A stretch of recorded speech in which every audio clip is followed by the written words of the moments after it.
It begins with a voicemail.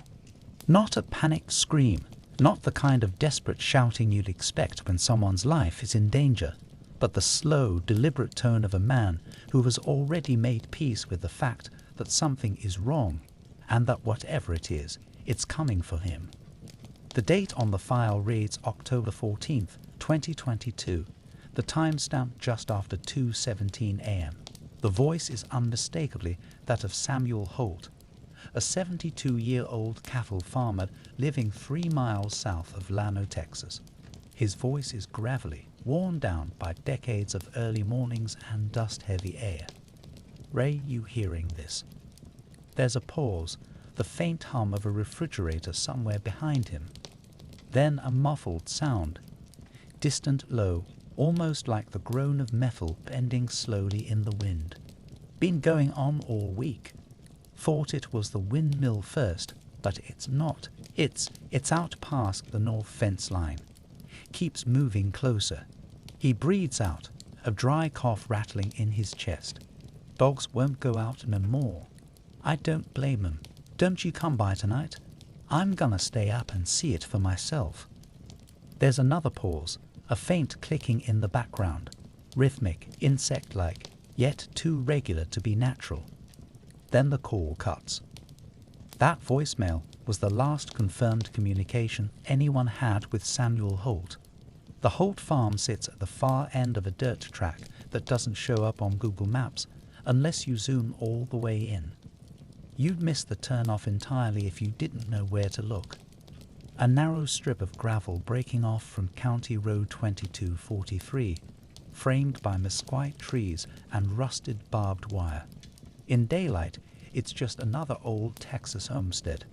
A sacking barn, a double-wide trailer with sun-bleached siding, a few rusting tractors that haven't run in years. The air smells of cedar and dust, the quiet broken only by the wind dragging through dry grass. But at night, according to the few neighbors willing to talk, it changes.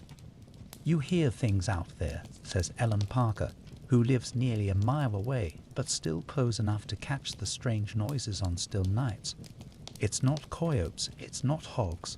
It's like, I don't even know how to put it, like something trying to speak, but it's too far away or underwater. Ellen says she spoke to Samuel 2 days before he disappeared. He was different, kept glancing over my shoulder while we talked, asked if we'd had any power flickers, said his security cameras kept freezing up after midnight. That detail would become important later. When deputies from the Llano County Sheriff's Office arrived at the property on the morning of October 16th, the place was locked up from the inside. Samuel's truck was still in the driveway, keys in the ignition. The front door had been bolted, yet there was no sign of him anywhere inside. Sheriff's logs indicate that the living room smelled faintly of burned plastic, though no source for the odor was found. In the kitchen sink, a coffee mug half filled with black coffee sat beside an ashtray with 3 fresh cigarette butts, all the same brand Samuel smoked. His bed was made. His boots were by the door. The only thing out of place was his home computer, which had been pulled slightly away from the wall, as if someone had checked the cables. And then there were the cameras. Samuel had installed a modest home security system years earlier after a break-in. 2 cameras faced the driveway and barn. A third was mounted above the back porch, aimed at the north pasture. All 3 recorded to a local hard drive. Deputies reviewed the footage from the night of the 14th into the morning of the 15th. What they found never made the official report, at least not the public version. The footage from the back porch camera begins at 1:46 a.m. It's a black and white infrared feed, grainy but clear enough to see the tree line in the distance. For nearly 20 minutes, nothing happens. Then the motion sensor clicks on, and a faint glow appears beyond the fence line. At first, it's easy to mistake it for a flashlight beam sweeping slowly across the field. But it doesn't move like a light in a human hand. It drifts, steady, deliberate, gliding just above the ground. The The glow pulses faintly, like a heartbeat, and each time it does, the camera glitches, a single horizontal tear across the frame. At 2:09 a.m., the glow vanishes, replaced by complete darkness. Then, without any warning, the camera feed goes dead for exactly 11 seconds. When it returns, there's something new in the frame. A tall, human-shaped silhouette standing just inside the fence. The figure is impossibly still. The infrared image can't capture a face, not because it's blurred, but because there's nothing there. Just a smooth oval where the features should be. It doesn't move, doesn't shift its weight, just stands as if waiting. At 2:12 a.m., the feed cuts out again, this time for good. Whatever happened next wasn't captured on video, but we do have a record of the following morning. At 6:47 a.m., Samuel's neighbor, Ray Warren, drove past on his way into town. He says he saw Samuel standing in the middle of the driveway, staring toward the north field. Didn't wave, didn't even look at me, just staring. That was the last confirmed sighting. By Sunday evening, Ray stopped by to check in. He found the truck parked, the front door locked, the porch light on. No answer. The search began the following morning. For weeks, the official line was simple. Missing person, no signs of forced entry, no evidence of foul play. But that didn't explain the voicemail. It didn't explain the strange footage. And it didn't explain why Samuel's laptop, the same one pulled slightly away from the wall, had been completely wiped sometime between the night of the 14th and the morning deputies arrived. The data recovery specialist, hired later by Samuel's niece, described the drive as overwritten multiple times, like someone wanted to be absolutely certain nothing could be recovered. When I spoke to her, Rachel Holt, 38, living in Austin, she told me something the sheriff's office hadn't. Uncle Sam was old school. He kept journals, wrote down weather patterns, cattle births, all that. I went through them after he went missing. In the last month before he was gone, his handwriting changed, got shaky. The entries got weird, not like him. One entry from October 9th reads, "They're testing the fences again. Heard it last night. No footsteps, no gate, just there and then gone." Another, dated October 12th, "Can't look at them directly. Makes my eyes burn." The deeper I went into Samuel Holt's disappearance, the more it became clear that what happened on that farm wasn't an isolated incident. Ellen Parker says she remembers something similar back in 1998 when another farmer, Michael Drummond, vanished from his property just 12 miles away. He'd been talking about lights in the field too, she says. People laughed at him back then, said he was drinking too much. They never found him either. I pulled Drummond's missing persons report. Buried in the file was a statement from his son, noting that in the weeks before his father's disappearance, the family dog refused to go outside at night and the security lights would flicker randomly. Details that matched almost exactly with Samuel's case. And then there were the faceless people. That term came not from official records, but from a single scrap of audio recovered from Samuel's voicemail inbox. It was an accidental recording, the kind of thing you get when someone's phone dials a number from their pocket. The timestamp is October 13th, 11:42 p.m. It's faint, muffled, as if the phone is in another room. There's Samuel's voice, low, muttering, "Don't you come in here." Then a thud, like something heavy dropped to the floor. And then something else. A voice, but not a voice. Hollow, toneless, yet carrying a kind of rhythm, like speech stripped of all emotion. The words, if they are words, are unintelligible. Samuel speaks again, louder now. "You don't got no face." The recording ends with the same insect-like clicking from the earlier voicemail. By the time I walked the Holt property myself in December, the place had been sitting empty for nearly 2 months. The grass was brittle underfoot, the air sharp with the smell of frost. I stood at the north fence line, where the figure had appeared in the footage. Beyond it, the pasture rolled gently down to a line of trees. In daylight, there was nothing unusual. No scorched earth, no broken fence posts, no sign that anything had crossed here in years. But when I crouched down to inspect the ground, I found something strange. The frost hadn't settled evenly. In a patch roughly 6 feet across, the grass was green, untouched by cold, as if the temperature there was somehow different. My thermometer read 58 degrees in that circle.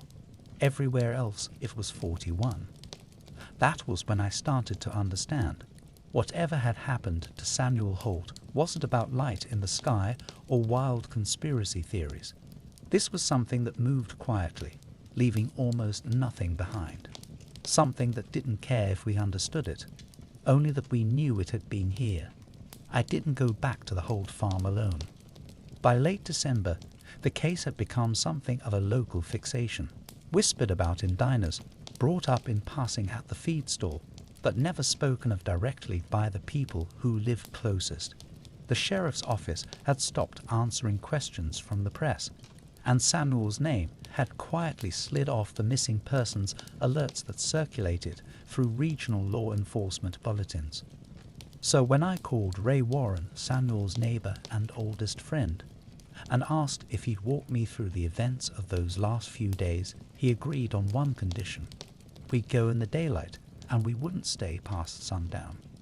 Ray's a stocky man in his early 70s, weathered from decades of ranch work. His voice is steady, but every so often it trails off, like he's weighing whether to finish his thought. Sam wasn't the type to spook easy. He told me as we stood beside the fence line, the barbed wire humming faintly in the wind. Vietnam vet, took care of himself. If he said something was out here, I believed him. But I didn't want to see it. Ray pointed toward a copse of misquites about 100 yards beyond the fence. That's where the sound came from, not all at once. Sometimes it'd be there, sometimes a little closer. Never saw anything, but I'll tell you what I did see. He glanced over his shoulder, scanning the empty field. His lights, every damn night that week, flicker on and off like someone was walking under them, setting off the sensor. But no one was out there. I asked Ray about the day after Samuel's last voicemail, the morning he saw him in the driveway. He was barefoot, Ray said finally. Middle of October, ground cold, and he was just standing there in his pajamas, staring at that same spot. I asked if he waved.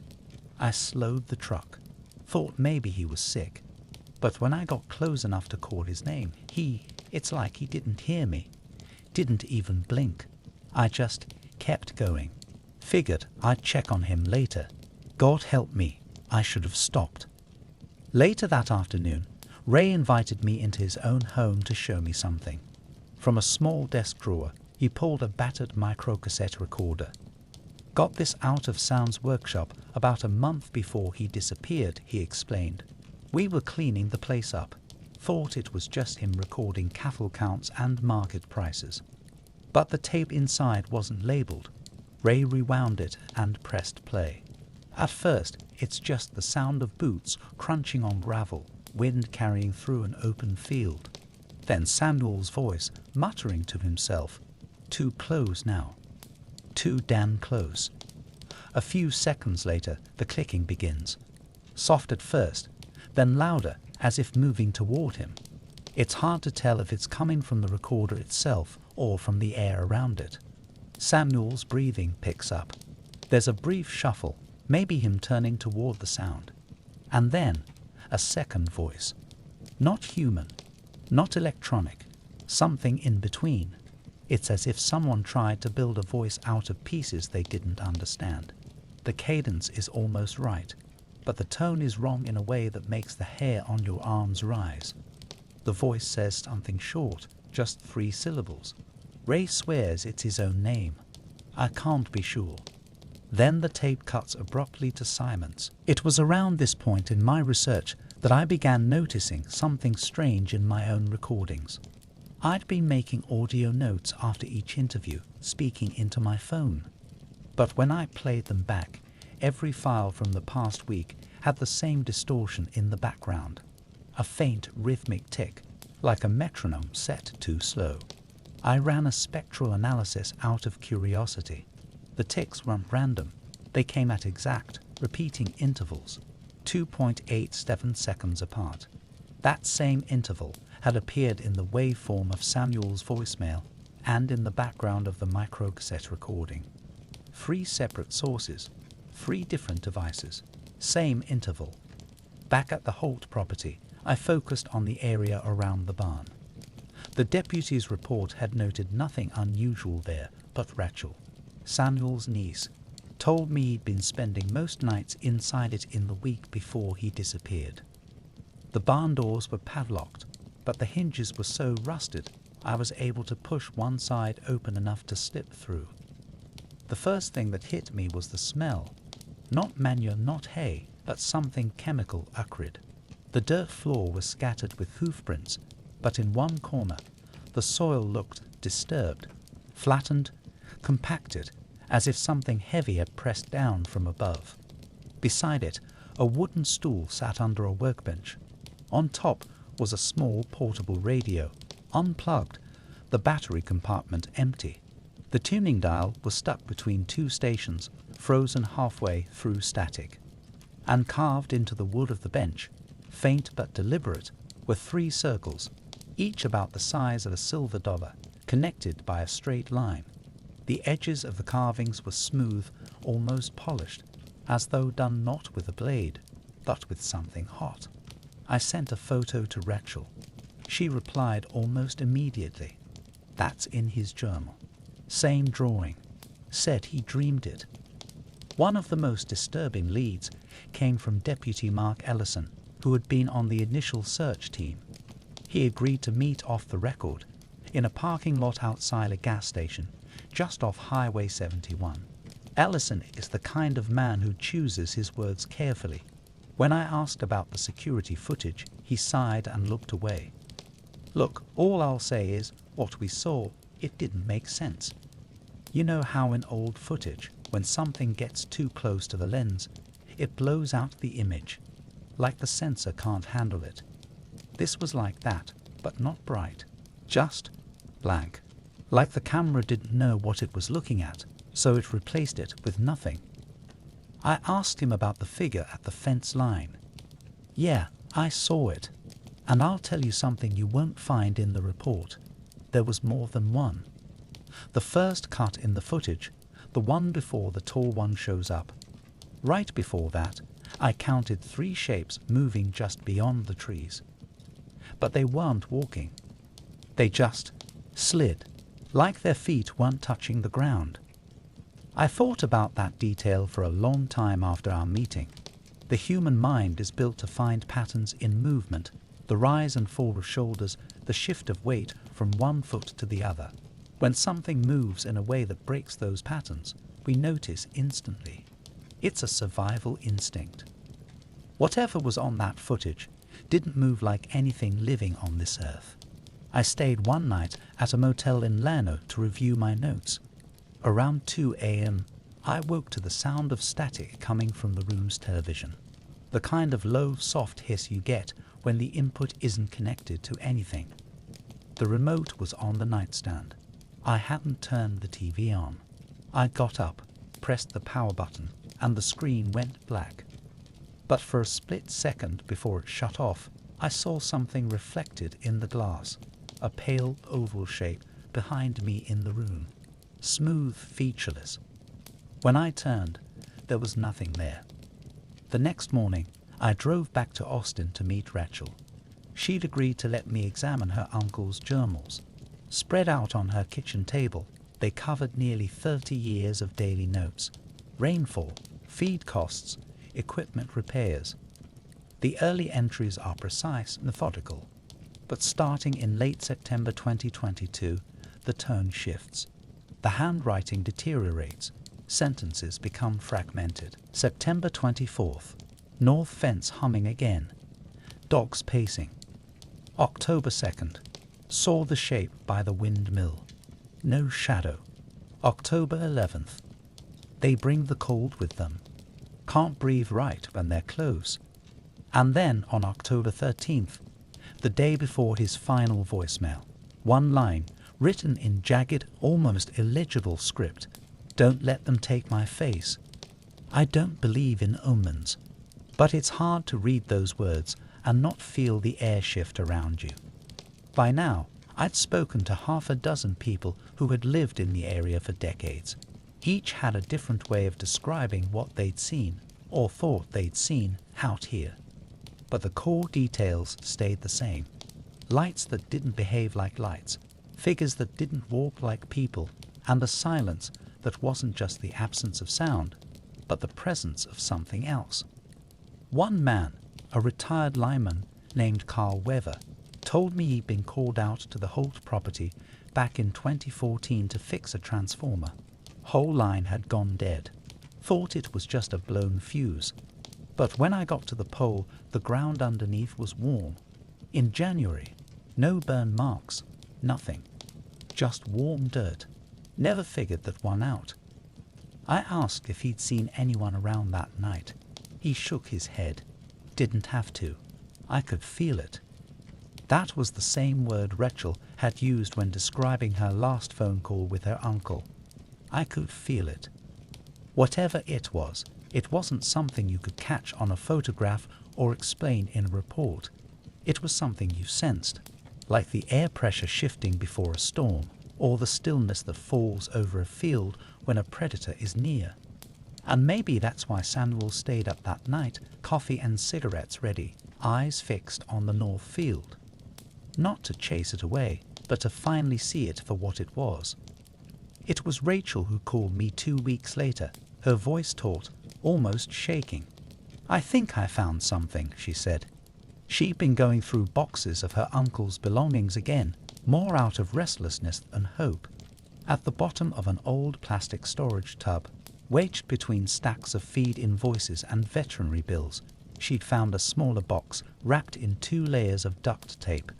Inside was an external hard drive, the kind you could buy at a Walmart for $60.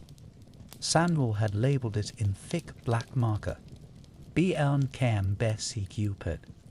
2 not ERASE. The sheriff's office had never mentioned this in their report. Rachel brought it to a friend who worked it for the city of Austin.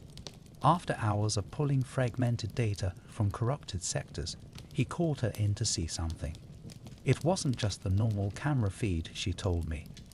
There was audio. I didn't even know those cameras could record sound.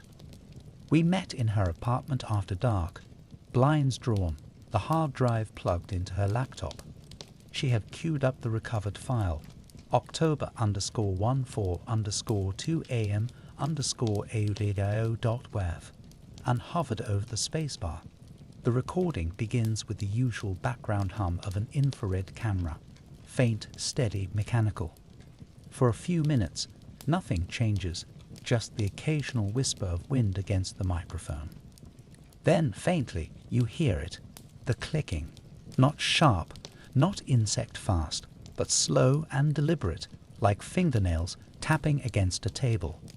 2 clicks, a pause, 2 clicks, a pause. The pattern repeats for nearly a minute before another sound joins it, a low, pulsing hum. It's not loud, but it fills the space in a way that makes your chest feel tight. And then, at exactly 2:08 a.m., Samuel's voice. I see you. There's no tremor in his tone.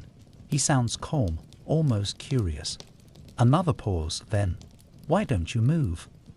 No answer, just the hum and the clicking. And then something new, not words exactly, but an arrangement of sounds shaped into speech-like form. They come in short bursts, followed by silence, as if whatever is making them is waiting for a response. Samuel laughs once, short and dry, and says, "You don't get to take me." The hum intensifies. The audio cuts abruptly. I sat back in my chair after hearing it, my mind running over the timestamps, the sequence, the deliberate way Samuel spoke. He wasn't terrified. If anything, he sounded resigned. Rachel leaned forward, her elbows on her knees. "It's like he knew them," she said quietly. Them. She didn't even need to clarify who they were. The next logical step was to cross-reference the details of Samuel's disappearance with other cases in the area, not just missing persons, but any incident reports with overlapping elements: unexplained lights, electrical interference, animal disturbances. What I found was buried in old local newspapers, the kind that had never been digitized.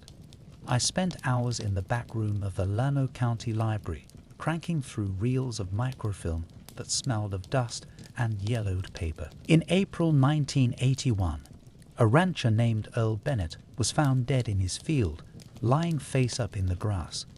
The official cause was listed as cardiac arrest, but witnesses described finding him barefoot, his eyes wide open, and his facial muscles slack. Not frozen in fear, just empty. His son told reporters that in the days before his death, Earl had complained of faceless trespassers outside his home at night. The sheriff at the time dismissed it as stress-induced paranoia. In June 1994, a hunter named Miguel Alvarez vanished while tracking deer near the Pedernales River. His truck was found parked on the bank, the driver's door open, engine still running. The only footprints leading away from the vehicle stopped abruptly about 50 yards into the brush. Search teams brought in dogs. They refused to go past that point. And in August 2003, a school teacher named Lydia Carter reported a figure standing in the middle of County Road 307 at 2 in the morning while she drove home from a late faculty meeting. She described it as tall, pale, and completely blank where the face should be.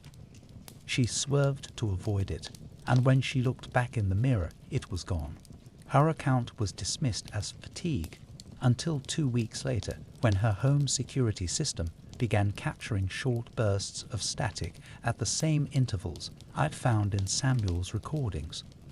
3 cases spread over more than 40 years, all within a 30-mile radius, and each one carried the same element: the presence of something human-shaped, featureless, and silent, save for the clicking.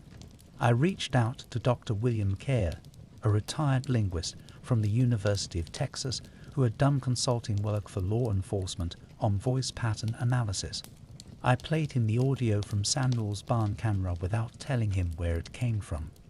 He listened with his eyes closed, head tilted slightly. When the speech-like sounds began, his eyes opened just enough to glance at me. "This isn't language as we define it," he said finally, "but it's structured. It has repetition, modulation, and variation in a way that suggests intent. It's trying to convey something, but it's not designed for human comprehension." I asked him about the clicking. "That's the part that bothers me," he admitted. "Clicks in human languages, like Xhosa or Damin, have irregular spacing when used in conversation. This spacing is mechanical, exact intervals. You're not dealing with a throat or a tongue here. You're dealing with something that produces sound differently, maybe deliberately to unsettle." By mid-January, I'd started waking at night with the sensation of someone standing in the corner of my bedroom. Always the same corner, always the same feeling. A cold, dense awareness pressing in from the dark. I told myself it was just the cost of spending too many hours buried in this story. But deep down, I wasn't sure. When I returned to the Holt property one final time, the sun was low, spilling red light over the dead grass. I walked out to the north fence line again, the cold air needling my skin. This time, I saw it, not the figure itself, but its impression. In the brittle grass, a shape slightly darker than the rest, as if something had stood there long enough to alter the color. About 6 feet tall, narrow shoulders, long arms. I stepped over the fence and into the spot. The air was warmer. I stayed until the wind died and the light began to fade. The silence was absolute. No crickets, no distant highway noise. Just stillness. And then, faint and deliberate, from somewhere in the tree line, 2 clicks. Pause. 2 clicks. Pause. And then nothing at all. In the days after I heard those clicks out by the north fence, I tried to convince myself it had been nothing more than the sound of branches snapping in the wind. But there hadn't been any wind. And when I played the audio I'd captured on my own recorder, the pattern was unmistakable. 2 clicks, pause, 2 clicks, exactly 2.87 seconds apart. It was the same interval from Samuel's voicemail, the same from the microcassette, the same from the barn camera backup, and now it was in my own recording. I didn't tell Rachel, at least not right away. She had already been carrying the weight of knowing that her uncle's last days weren't random, that something had singled him out. I wasn't about to suggest the same thing might now be happening to me. Instead, I doubled down on the investigation. I wanted to know if this click pattern appeared anywhere else, in any unrelated recordings, any surveillance footage, any emergency calls. The deeper I dug, the more I found. February 3rd, 2016. A 911 call from a woman in Burnett County reporting silent people outside her home. The dispatcher noted intermittent digital artifacts in the call audio, though the line was otherwise clear. When I requested the call under open records law, the artifacts were there, faint ticks, always in pairs, perfectly spaced. November 22nd, 2008. Dashcam footage from a Texas Highway Patrol vehicle responding to a stalled truck on a rural road outside Mason. The driver was never found. The footage shows nothing unusual until the last 30 seconds, when the audio picks up a low hum followed by the same paired clicks. The trooper on scene later told a reporter he'd felt like the air was pushing back against him. August 17th, 1979. A reel-to-reel tape from a local AM radio station, recorded during an overnight weather broadcast. At 2:14 a.m., the announcer pauses mid-sentence, and a series of slow clicks can be heard faintly in the background before the transmission cuts off for 11 seconds. Different decades, different devices, same sound. By now, the investigation was no longer about what had happened to Samuel Holt. It was about understanding what this sound meant, and why it had been tied to disappearances, electrical failures, and sightings of faceless figures for over 40 years. But every answer I found only led to a deeper question. I decided to retrace the earliest known case, the death of Earl Bennett in April 1981. His son, Tom Bennett, still lived in the area, running a feed store in Kingsland. He was wary when I first approached him, but when I mentioned Samuel's name, he agreed to talk. I was 17 when it happened, Tom said, sitting at a dusty back table in the store. Dad had been out in the north pasture, fixing a section of fence. Came in that night pale as I'd ever seen him. Said he'd seen people standing out by the creek, but he kept saying something was wrong with their faces. Said it hurt to look at them. Tom leaned back, staring past me. 2 nights later, I woke up to this clicking. Thought it was coming from the CB radio. Went to check. Nothing. The sound stopped the second I touched the radio. Next morning, we found him in the field. I asked if the sheriff's office had taken the clicking seriously. Tom gave a short, bitter laugh. They said it was crickets. On my way back from Kingsland, I stopped for gas in a small town off Highway 29. While paying inside, I noticed an old bulletin board near the entrance. Faded flyers for lost pets, church events, a decades-old missing person notice, Miguel Alvarez, the hunter from 1994. Pinned just above it was something newer, a handwritten note on lined paper. If you've heard the ticks, you're already marked. No name, no contact information. I took a photo. That night, back in my motel room, I played the barn audio again. But this time, I slowed it down, dropping the speed to 25% of normal. The clicks weren't just clicks. Between each pair, there was a faint, almost imperceptible tonal fluctuation. Too subtle to hear at normal speed, but slowed down, it formed a pattern, like notes in a melody. Not music in any human sense, but structured enough to make the back of my neck prickle. And under that, buried so deep I had to boost the gain to hear it, was something else. A breath. Not Samuel's. Something longer, steadier. Too steady. I didn't sleep much that night. Around 3 a.m., I woke to find the motel room colder than it had been when I'd gone to bed. My breath fogged in the air. In the reflection of the dark television screen, I could see my own shape in the bed, and behind me, a taller, pale silhouette in the corner. I didn't turn around. By the time I forced myself to sit up, the corner was empty. I told myself it was a dream, a trick of half-sleep and too many hours staring at grainy footage. But the next morning, when I went to pack my bag, I found 2 small patches of flattened carpet near the corner, each the size of a human foot. I left the motel without checking out. It was Rachel who broke the silence between us. She'd been trying to reach me for days, and when I finally answered, she sounded exhausted. "You need to see this," she said. She'd been sorting through her uncle's storage shed on the edge of town. Tucked into an old tackle box, wrapped in cloth, she'd found a Polaroid photograph. It was warped with age, colors faded to that sickly yellow that comes from decades in the heat. The image was of Samuel's north pasture, same angle as the back porch camera. In the distance, just inside the fence, were 3 tall shapes. No faces. The photo had no date, but on the back, in Samuel's handwriting, were the words, "They always stand in threes."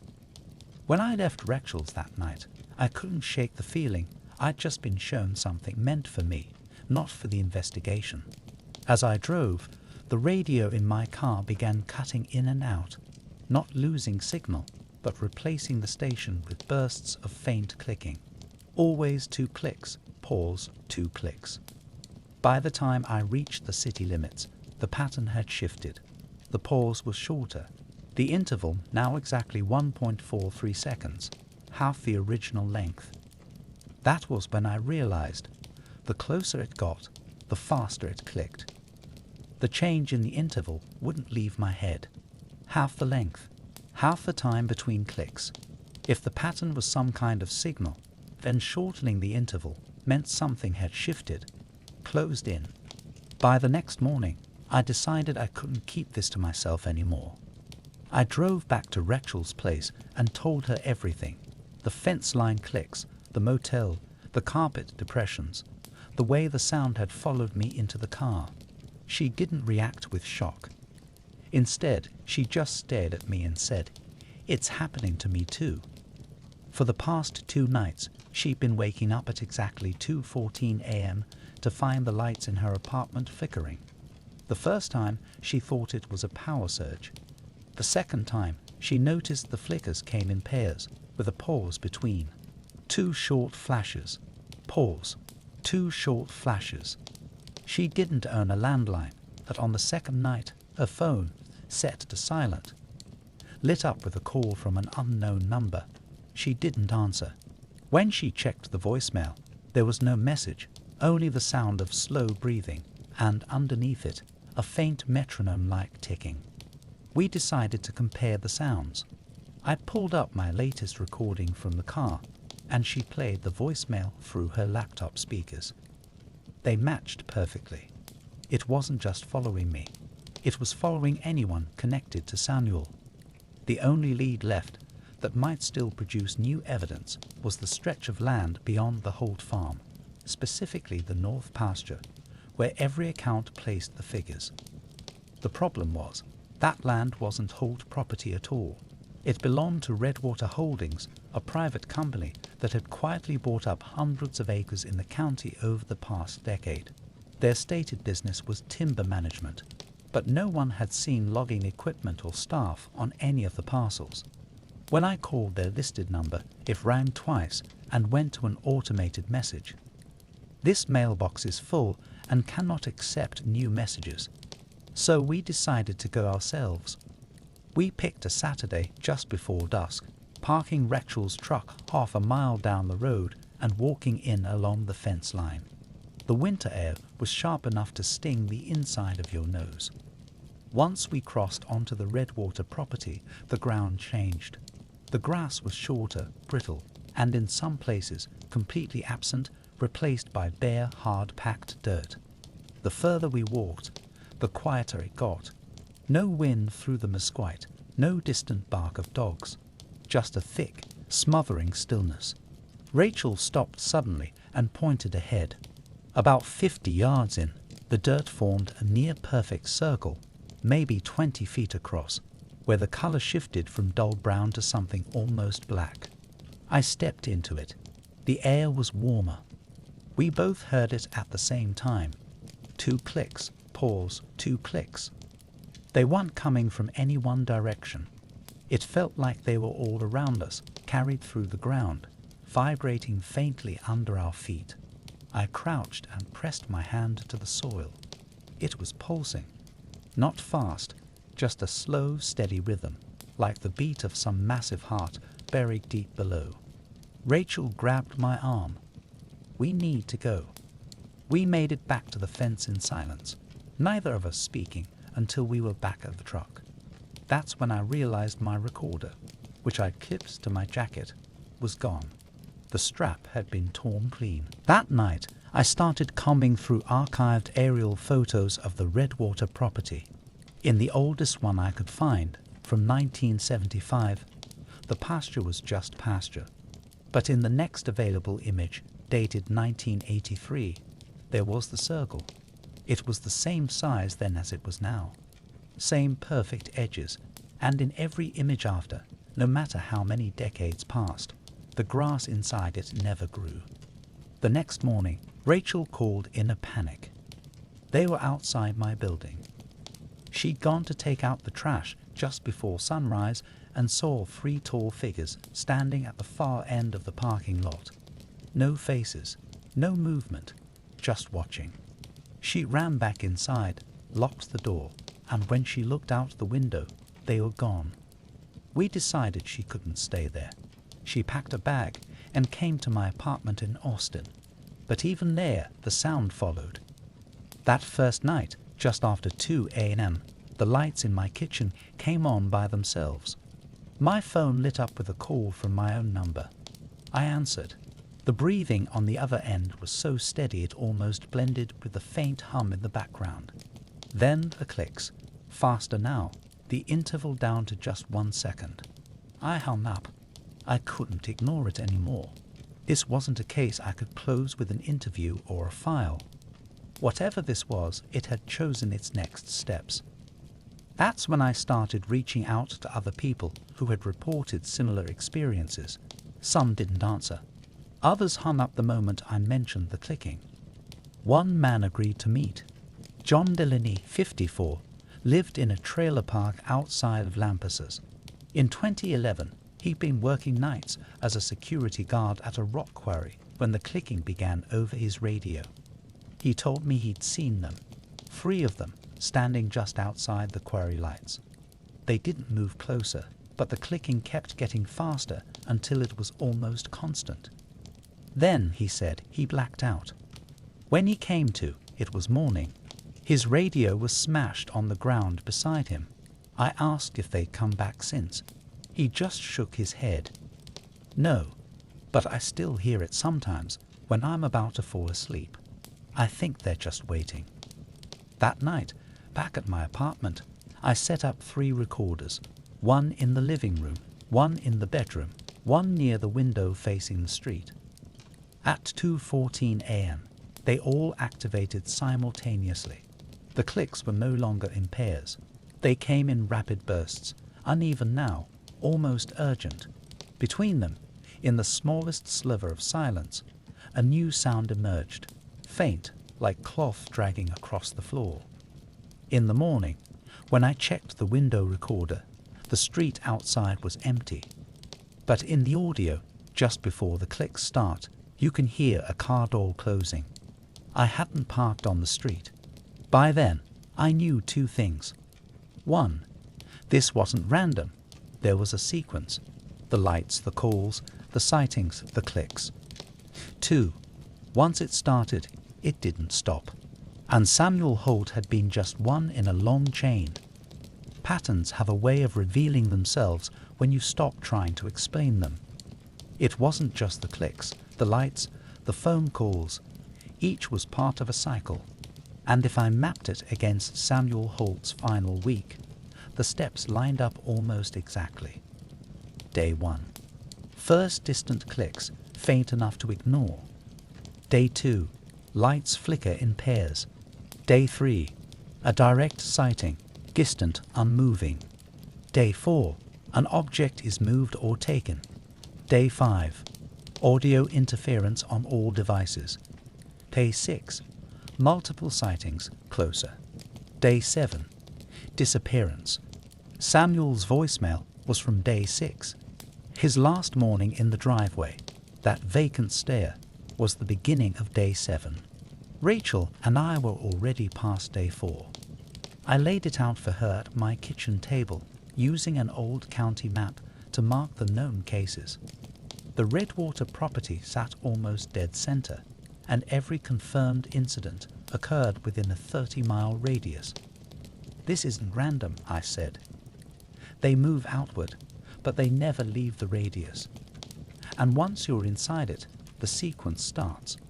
Rachel looked at the map, her hand resting near the 3 Polaroids we'd gathered. Samuel's faceless figures in the pasture, the one she'd found of them near the fence, and a third I'd recovered from the archives, taken in 1981 by a state trooper who'd responded to Earl Bennett's death. The posture in each was identical.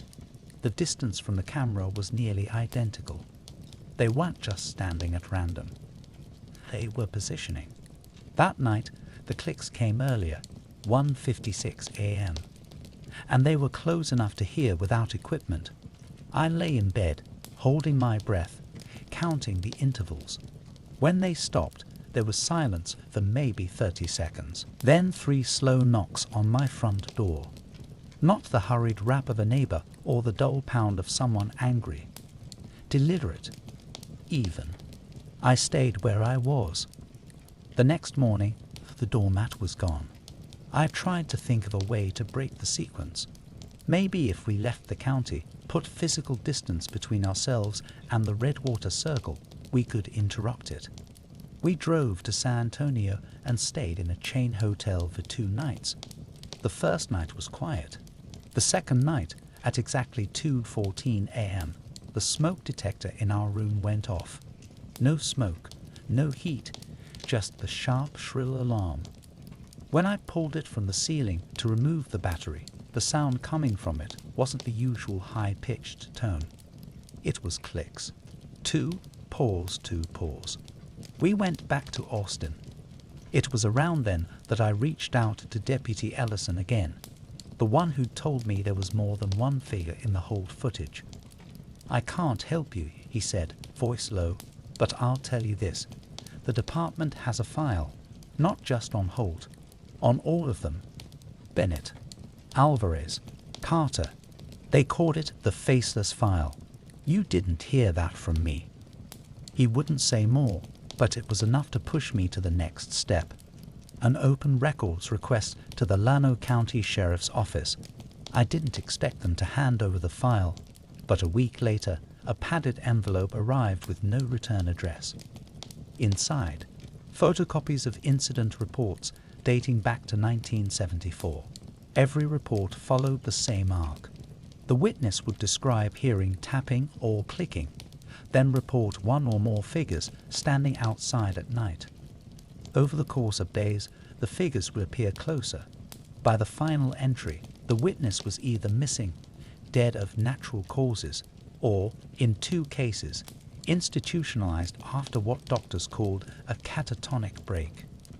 One note, scrawled in the margin of a 1989 report, caught my attention. Not random. They choose who can see them. By now, I'd started keeping a running log of each night's events. Day 5, Oz. Both Rachel's and my phones rang at exactly 2:14 a.m. from blocked numbers.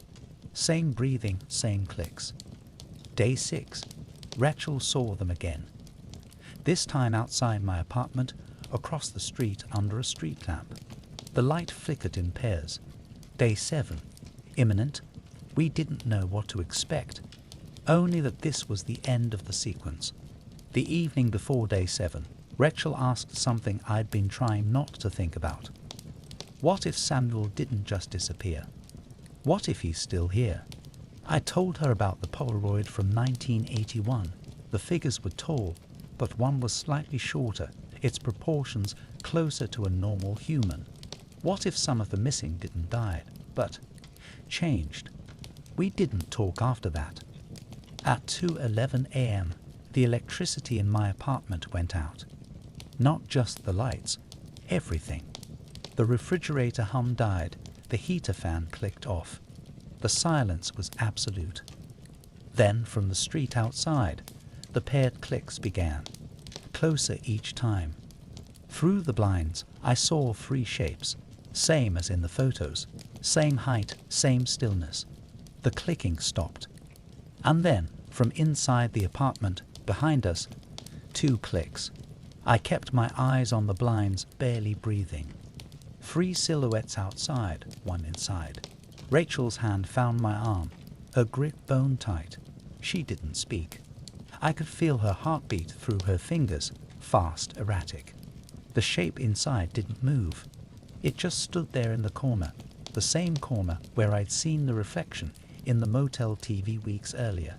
Even in the darkness, it was visible as a pale absence, not glowing, not shadow, just wrong, as though it had been cut from reality and pasted into the room.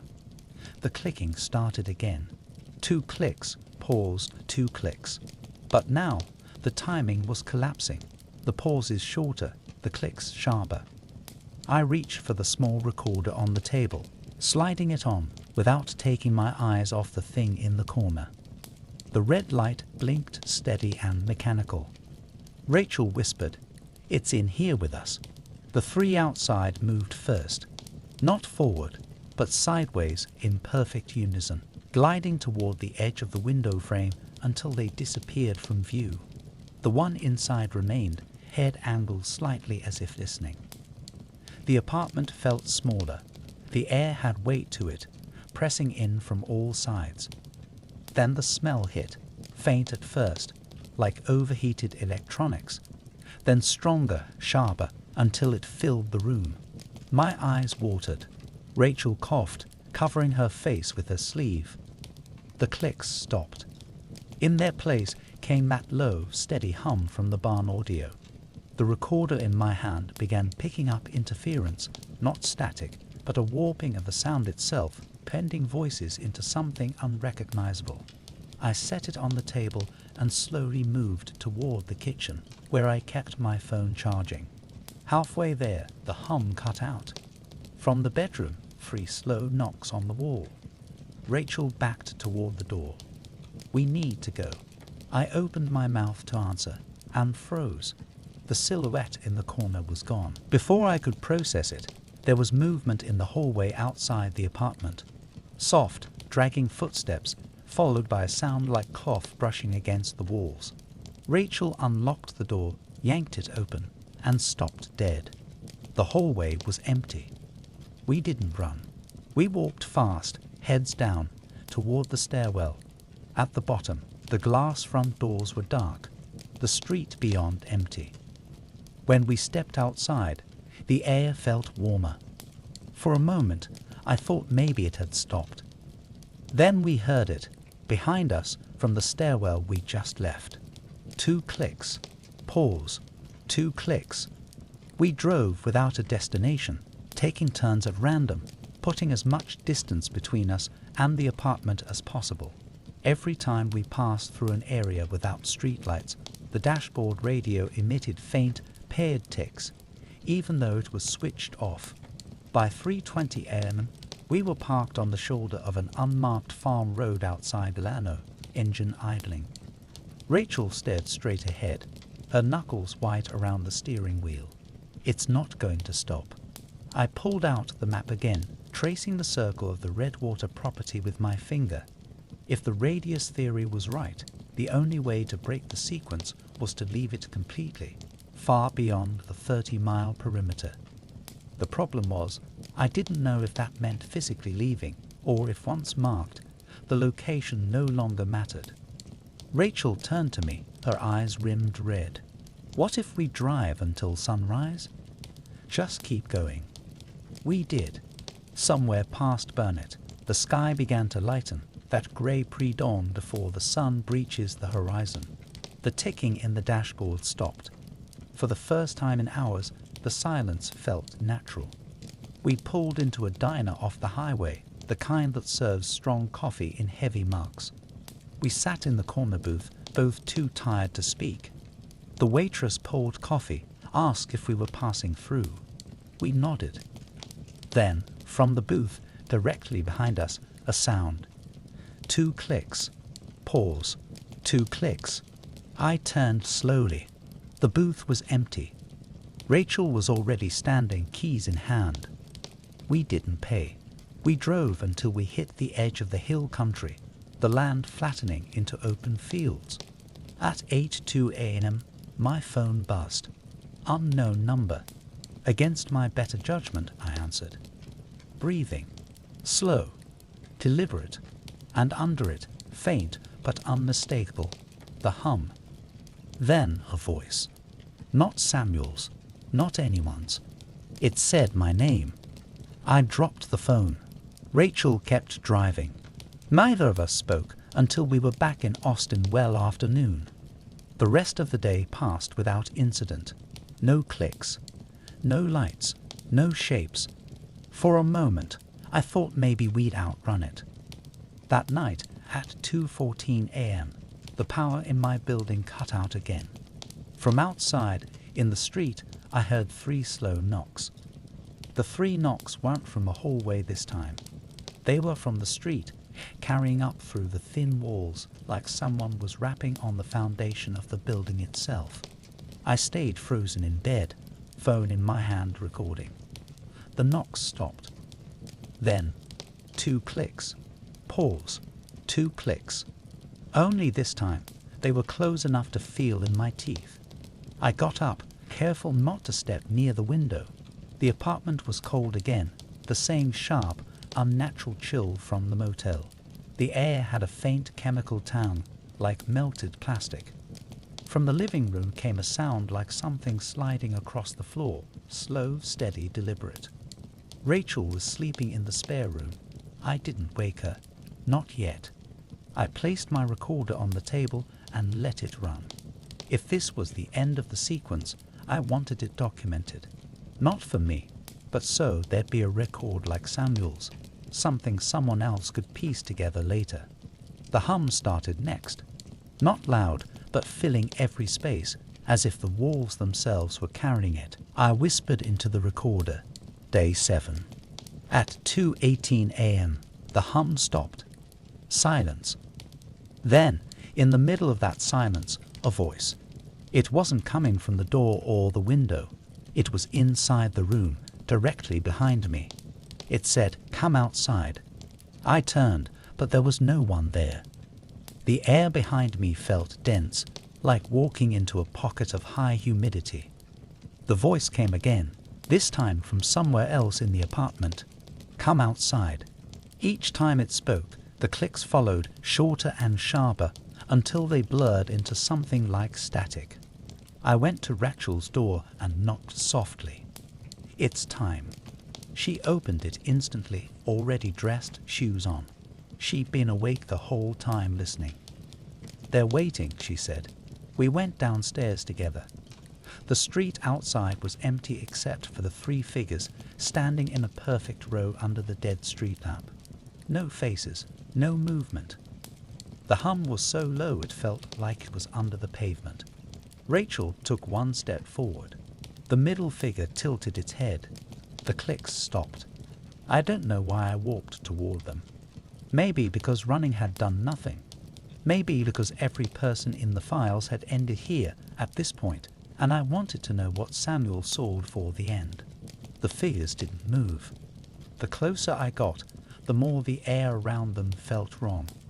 Too still, too warm against the cold night. The middle one stepped forward. It was taller than I thought, at least 7 feet, and its proportions were slightly off, limbs too long for the torso. Its face was smooth and pale like wax, but not featureless up close. There were impressions, faint as bruises under skin, where eyes and a mouth should be. And they were moving, slowly, shifting, like something behind that skin was pressing forward. I don't remember deciding to stop. One moment I was walking, the next I was standing still, my whole body locked in place. The hum rose until it was all I could hear. The impressions on the figure's face pressed harder from within. A shape like an eye almost broke the surface before sliding away again. My vision narrowed. I could see Rachel in my periphery, but she wasn't moving either. Then the hum cut to silence. The next thing I remember, I was back in the apartment, standing at the kitchen table. It was 4:12 a.m. My recorder was still on, the red light blinking. When I played it back, there was a gap between 2:20 and 4:11 a.m., almost 2 hours of missing audio. Rachel didn't speak for the rest of the morning. When the sun came up, she packed her bag without looking at me and left. The only thing she said at the door was, "Don't follow me." Later that day, a new file appeared on my laptop desktop. No sender, no transfer history, just the name, last_FRANEEGT.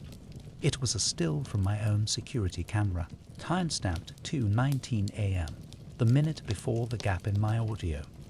It showed me standing in the street in front of the 3 figures. The middle one was close enough to touch. After the night of the gap, the days started to bleed together. I'd wake at noon, my body aching in ways I couldn't explain. Not sore, but like I'd been standing in one position for hours. The skin on my arms and neck was warm to the touch, even after stepping out into the cold. Rachel didn't answer my calls or texts.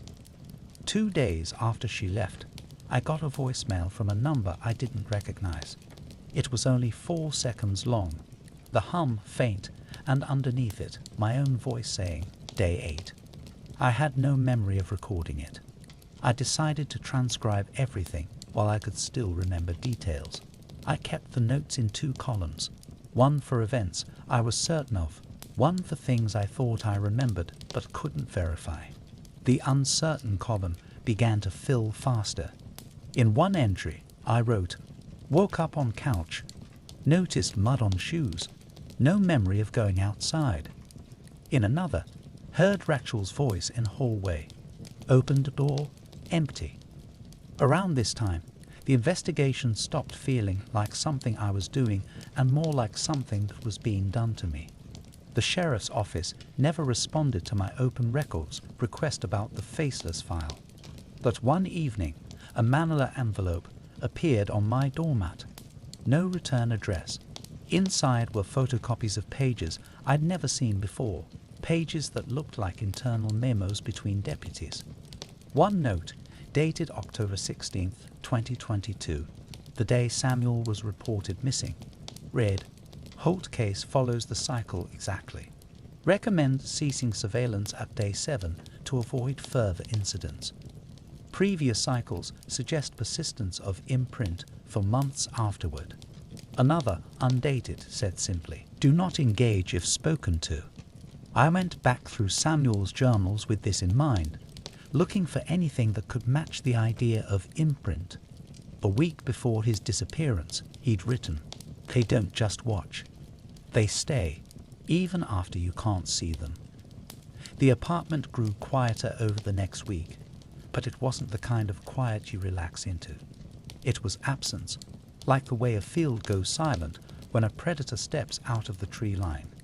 The hum came less often, but when it did, it lingered longer.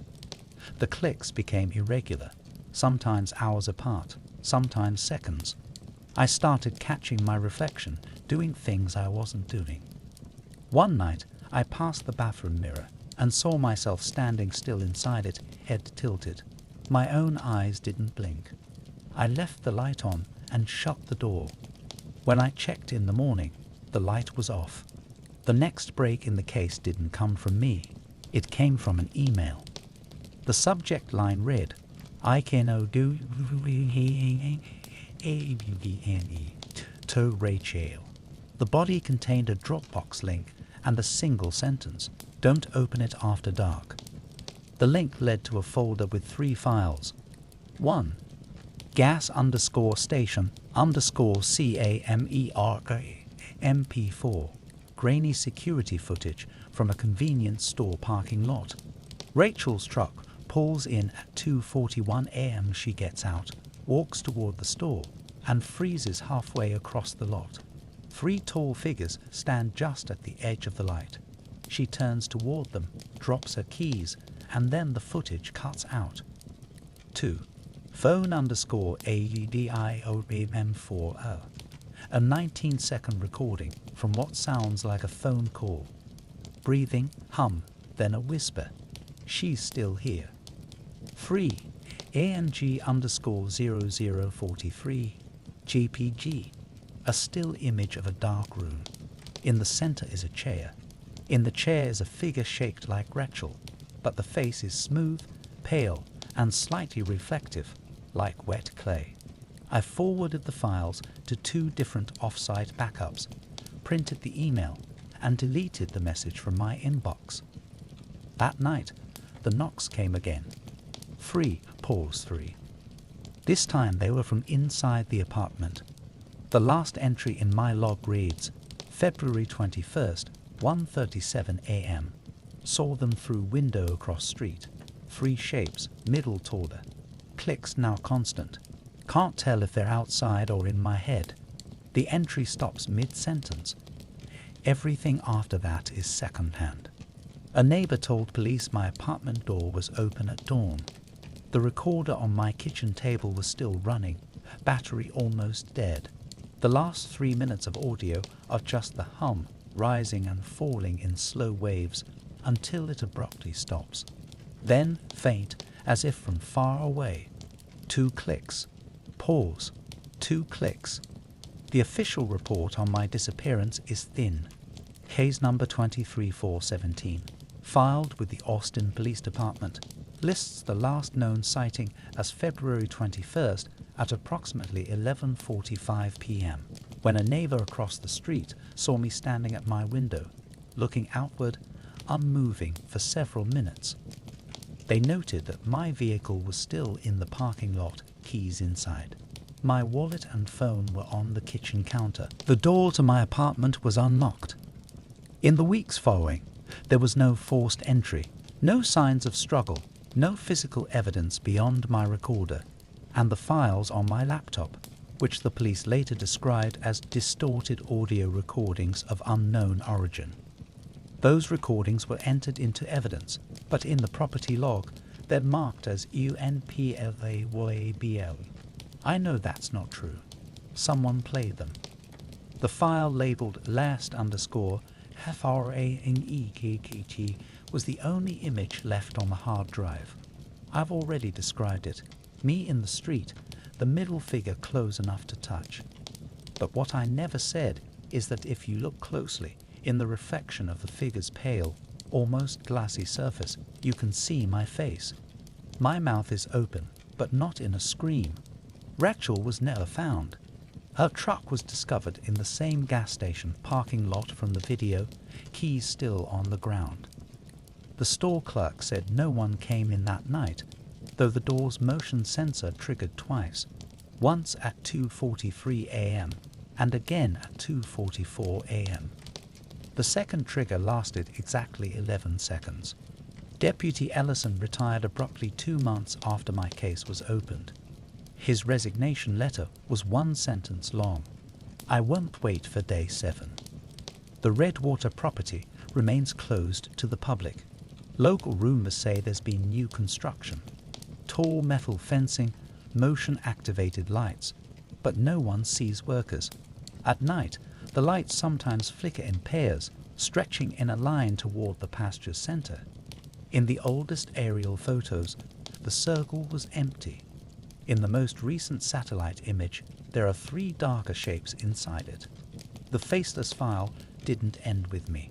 A month after I disappeared, a woman named Helen Monroe in Marble Falls filed a police report claiming that 3 figures had been standing in her backyard for 2 nights in a row.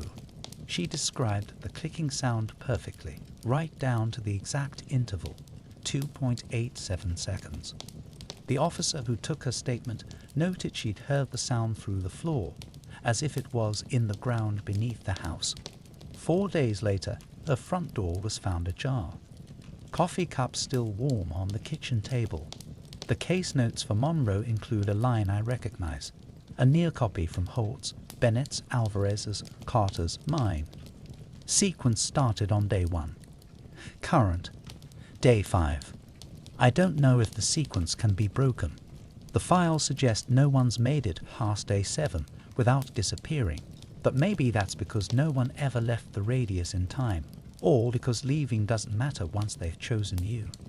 Samuel thought they came for him because he saw them. I used to think the same. Now I believe it's the opposite. You see them because they've already decided. The last recovered piece of evidence from my apartment is a short clip from the hallway camera. Timestamp, February 21st, 2:14 a.m.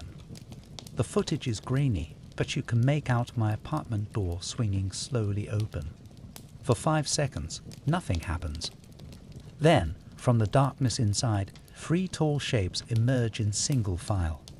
The middle one pauses, tilts its head toward the camera, and clicks. Twice. Pause. Twice.